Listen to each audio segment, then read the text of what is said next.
ಈಗಾಗಲೇ 6 ಮಂದಿ ನಕ್ಸಲರು ಮುಖ್ಯ ವಾಹಿನಿಗೆ ಬಂದಿದ್ದಾರೆ. ಆದರೆ ಒಬ್ಬ ಕೆಂಪು ಉಗ್ರ ನಾಪತ್ತೆಯಾಗಿದ್ದ. ಆದ್ರೀಗ ಆತನೂ ಕೂಡ ಸಂಪರ್ಕಕ್ಕೆ ಸಿಕ್ಕಿತಾನಂತೆ. ರಾಜ್ಯದಲ್ಲಿ ನಕ್ಸಲ್ ಚಟುವಟಿಕೆ ಯುಗಾಂತ್ಯವಾಗೋ ಲಕ್ಷಣ ಗೋಚರಿಸ್ತಾ ಇದೆ. ಈ ಕುರಿತ ರಿಪೋರ್ಟ್ ಇಲ್ಲಿದೆ ನೋಡಿ.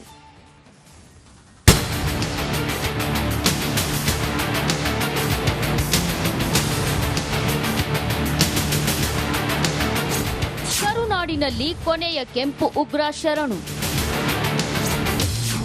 ರಾಜ್ಯದಲ್ಲಿ ನಕ್ಸಲ್ ಚಟುವಟಿಕೆ ಯುಗಾಂತ್ಯ.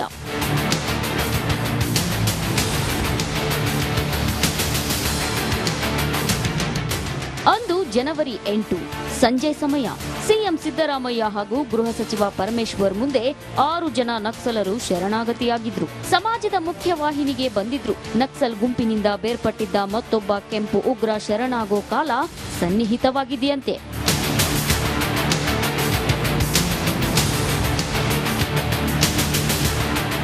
ಲತಾ ಮುಂಡಗಾರು ನೇತೃತ್ವದ ಟೀಮ್ನಿಂದ ಬೇರ್ಪಟ್ಟಿದ್ದ ಕಿಗ್ಗಾ ಮೂಲದ ಕೋಡೆಹೊಂಡ ರವೀಂದ್ರ ಸಂಪರ್ಕಕ್ಕೆ ಸಿಕ್ಕಿರಲಿಲ್ಲ. ಅವರನ್ನ ಸಂಪರ್ಕಿಸಲು ಶಾಂತಿಗಾಗಿ ನಾಗರಿಕ ವೇದಿಕೆ ಹಾಗೂ ಶರಣಾಗತಿ ಸಮಿತಿ ಮಾಡಿದೆ. ಮುಂದಿನ 1 ವಾರದೊಳಗೆ ಮುಖ್ಯವಾಹಿನಿಗೆ ರವೀಂದ್ರ ಬರೋ ಸಾಧ್ಯತೆ ಇದೆ ಎನ್ನಲಾಗುತ್ತಿದೆ. ಕಾಡಿನಲ್ಲಿ ಅಡಗಿರೋ ರವೀಂದ್ರ ಪೊಲೀಸರ ಮುಂದೆ ಶರಣಾಗತಿಯಾದ್ರೆ ರಾಜ್ಯದಲ್ಲಿ ನಕ್ಸಲ್ ಚಟುವಟಿಕೆ ಮುಕ್ತ ಆಗಲಿದೆ. ರಾಜ್ಯದಲ್ಲಿ ಕೆಂಪು ಉಗ್ರರ ಅಧ್ಯಾಯ ಕೊನೆ ಆಗುತ್ತಾ ಅನ್ನೋದನ್ನ ರವೀಂದ್ರ ಶರಣಾದ ಬಳಿಕವಷ್ಟೇ ಕ್ಲಿಯರ್ ಪಿಕ್ಚರ್ ಸಿಗಲಿದೆ.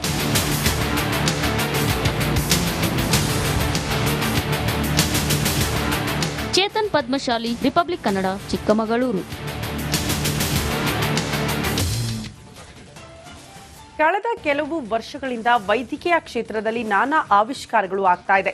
ಅದರಲ್ಲೂ ಅಡ್ವಾನ್ಸ್ ಟೆಕ್ನಾಲಜಿಯಿಂದ ಬೆಂಗಳೂರು ಹೆಲ್ತ್ ಹಬ್ ಅಂತಾನೆ ಪ್ರಸಿದ್ಧಿ ಪಡೆದುಕೊಂಡಿದೆ. ಆದ್ರೆ ಇಷ್ಟೆಲ್ಲ ಮುಂದುವರೆದ್ರೂ ಕೂಡ ಮೂಢನಂಬಿಕೆ ಮಾತ್ರ ಮರೆಯಾಗಿಲ್ಲ ನೋಡಿ. ಯಾಕಂದ್ರೆ ಅಂಗಾಂಗ ದಾನದಲ್ಲಿ ರಾಜ್ಯ ಮತ್ತೆ ಹಿಂದೆ ಬಿದ್ದಿದೆ. ಈ ಕುರಿತ ರಿಪೋರ್ಟ್ ಇಲ್ಲಿದೆ ನೋಡಿ. ಈಗಾಗಲೇ 6 ಮಂದಿ ನಕ್ಸಲರು ಮುಖ್ಯ ವಾಹಿನಿಗೆ ಬಂದಿದ್ದಾರೆ. ಆದ್ರೆ ಒಬ್ಬ ಕೆಂಪು ಉಗ್ರ ನಾಪತ್ತೆಯಾಗಿದ್ದ. ಆದ್ರೀಗ ಆತನೂ ಕೂಡ ಸಂಪರ್ಕಕ್ಕೆ ಸಿಕ್ಕಿತಾನಂತೆ. ರಾಜ್ಯದಲ್ಲಿ ನಕ್ಸಲ್ ಚಟುವಟಿಕೆ ಯುಗಾಂತ್ಯವಾಗೋ ಲಕ್ಷಣ ಗೋಚರಿಸ್ತಾ ಇದೆ. ಈ ಕುರಿತ ರಿಪೋರ್ಟ್ ಇಲ್ಲಿದೆ ನೋಡಿ.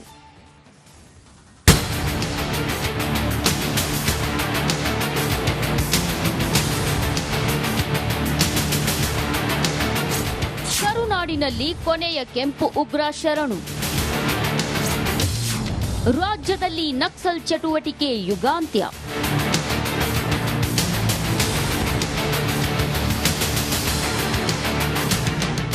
ಅಂದು ಜನವರಿ 8 ಸಂಜೆ ಸಮಯ ಸಿಎಂ ಸಿದ್ದರಾಮಯ್ಯ ಹಾಗೂ ಗೃಹ ಸಚಿವ ಪರಮೇಶ್ವರ್ ಮುಂದೆ 6 ಜನ ನಕ್ಸಲರು ಶರಣಾಗತಿಯಾಗಿದ್ರು. ಸಮಾಜದ ಮುಖ್ಯವಾಹಿನಿಗೆ ಬಂದಿದ್ರು. ನಕ್ಸಲ್ ಗುಂಪಿನಿಂದ ಬೇರ್ಪಟ್ಟಿದ್ದ ಮತ್ತೊಬ್ಬ ಕೆಂಪು ಉಗ್ರ ಶರಣಾಗೋ ಕಾಲ ಸನ್ನಿಹಿತವಾಗಿದೆಯಂತೆ.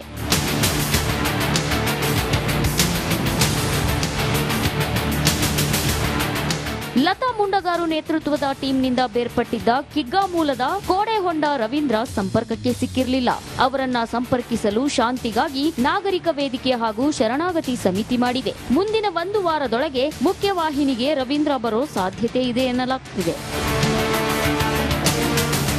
ಕಾಡಿನಲ್ಲಿ ಅಡಗಿರೋ ರವೀಂದ್ರ ಪೊಲೀಸರ ಮುಂದೆ ಶರಣಾಗತಿಯಾದ್ರೆ ರಾಜ್ಯದಲ್ಲಿ ನಕ್ಸಲ್ ಚಟುವಟಿಕೆ ಮುಕ್ತ ಆಗಲಿದೆ. ರಾಜ್ಯದಲ್ಲಿ ಕೆಂಪು ಉಗ್ರರ ಅಧ್ಯಾಯ ಕೊನೆ ಆಗುತ್ತಾ ಅನ್ನೋದನ್ನ ರವೀಂದ್ರ ಶರಣಾದ ಬಳಿಕವಷ್ಟೇ ಕ್ಲಿಯರ್ ಪಿಕ್ಚರ್ ಸಿಗಲಿದೆ.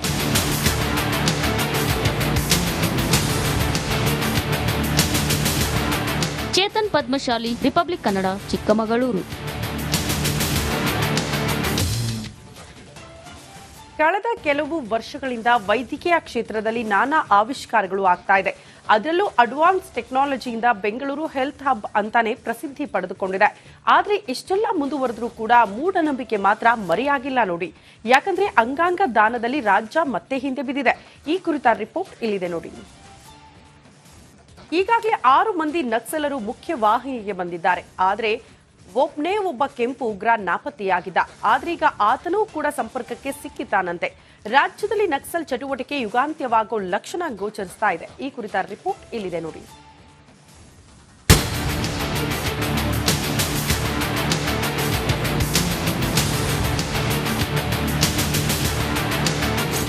ಕರುನಾಡಿನಲ್ಲಿ ಕೊನೆಯ ಕೆಂಪು ಉಗ್ರ ಶರಣು. ರಾಜ್ಯದಲ್ಲಿ ನಕ್ಸಲ್ ಚಟುವಟಿಕೆ ಯುಗಾಂತ್ಯ.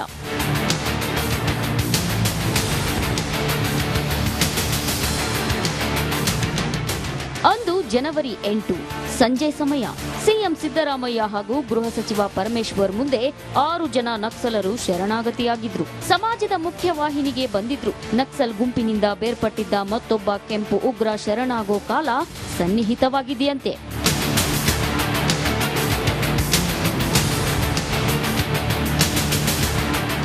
ಲತಾ ಮುಂಡಗಾರು ನೇತೃತ್ವದ ಟೀಮ್ನಿಂದ ಬೇರ್ಪಟ್ಟಿದ್ದ ಕಿಗ್ಗಾ ಮೂಲದ ಕೋಡೆಹೊಂಡ ರವೀಂದ್ರ ಸಂಪರ್ಕಕ್ಕೆ ಸಿಕ್ಕಿರಲಿಲ್ಲ. ಅವರನ್ನ ಸಂಪರ್ಕಿಸಲು ಶಾಂತಿಗಾಗಿ ನಾಗರಿಕ ವೇದಿಕೆ ಹಾಗೂ ಶರಣಾಗತಿ ಸಮಿತಿ ಮಾಡಿದೆ. ಮುಂದಿನ 1 ವಾರದೊಳಗೆ ಮುಖ್ಯವಾಹಿನಿಗೆ ರವೀಂದ್ರ ಬರೋ ಸಾಧ್ಯತೆ ಇದೆ ಎನ್ನಲಾಗ್ತಿದೆ. ಕಾಡಿನಲ್ಲಿ ಅಡಗಿರೋ ರವೀಂದ್ರ ಪೊಲೀಸರ ಮುಂದೆ ಶರಣಾಗತಿಯಾದ್ರೆ ರಾಜ್ಯದಲ್ಲಿ ನಕ್ಸಲ್ ಚಟುವಟಿಕೆ ಮುಕ್ತ ಆಗಲಿದೆ. ರಾಜ್ಯದಲ್ಲಿ ಕೆಂಪು ಉಗ್ರರ ಅಧ್ಯಾಯ ಕೊನೆ ಆಗುತ್ತಾ ಅನ್ನೋದನ್ನ ರವೀಂದ್ರ ಶರಣಾದ ಬಳಿಕವಷ್ಟೇ ಕ್ಲಿಯರ್ ಪಿಕ್ಚರ್ ಸಿಗಲಿದೆ.